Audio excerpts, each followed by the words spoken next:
Bonjour tout le monde, bienvenue à l'Info C'est Beau. Ici Thomas Montigny et aujourd'hui je vais vous parler de la fusillade de masse qui s'est déroulée à Lewiston, la deuxième ville avec le plus d'habitants dans l'État du Maine. Donc l'État du Maine, c'est un État aux États-Unis qui est plutôt à l'est du pays. En fait, qu'est-ce qui s'est passé? C'est que le 25 octobre dernier, durant la nuit, donc à tout moins le soir, euh, Robert Card, qui est le principal suspect, en fait c'est le suspect, a, avec son arme, tiré plusieurs balles dans un salon de quai et dans un restaurant. En fait, c'est classé comme la septième plus grande fusillade de masse aux États-Unis depuis 2012, ce qui est quand même assez énorme. Et c'est la plus grande fusillade depuis le début de l'année 2023. Donc c'est vraiment quelque chose de très majeur. D'habitude, je fais pas beaucoup de ou en fait, j'en fais pas du tout sur des trucs de justice et faits divers, comme sur des crimes et tout ça.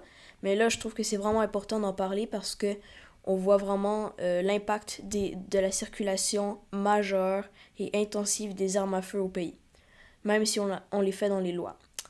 Donc, ce que je voulais dire, c'est que la fusillade de masse, quand on dit que c'est de masse, c'est quand il y a plus de 4 tireurs qui sont impliqués dedans. Donc, une simple fusillade pourrait être à 3 tireurs ou moins. Et la fusillade dirigée entre autres par Robert Card a fait plus de 18 morts, on estime environ 22 morts, et entre 50 et 60 blessés, ce qui est vraiment énorme. En fait, Robert Card, c'est qui?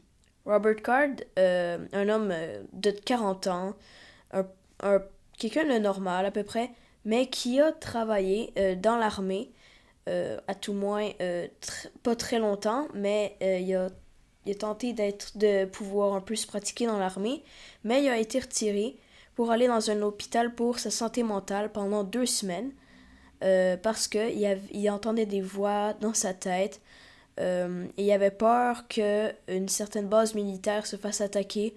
Il y avait vraiment des problèmes de santé mentale. Donc il a pas pu obtenir d'armes par l'armée justement parce que il avait pas été admis ou jugé digne de son arme.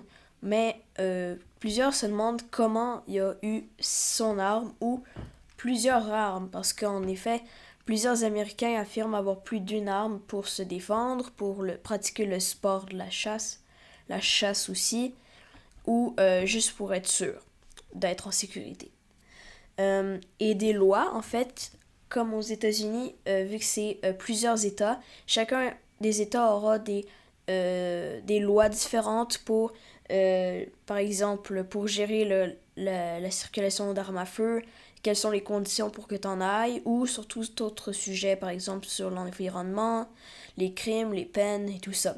Mais là, je vais vous parler que le Maine, quand même, c'est un État quand même assez démocrate. Ça dépend des élections, mais le porteur d'armes n'a pas besoin d'avoir une recherche de son historique avant d'avoir une arme. Parce que parfois, les gens qui vont donner des armes, qui vont vendre des armes légalement, parce que aux États-Unis, on a le droit de vendre des armes, dans certains États plus démocrates, comme vraiment démocrates comme New York ou même la Californie, dans ces États-là, ils vont vraiment vérifier l'historique de la personne qui veut acheter, donc de l'acheteur, pour voir s'il est vraiment de son arme.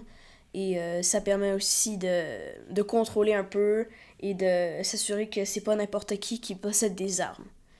Mais justement, la police a mené et exécute encore aujourd'hui une importante chasse à l'homme pour retrouver Robert Card parce que c'est quand même énorme ce qu'il a fait de tuer plusieurs personnes et d'en avoir blessé plusieurs dizaines.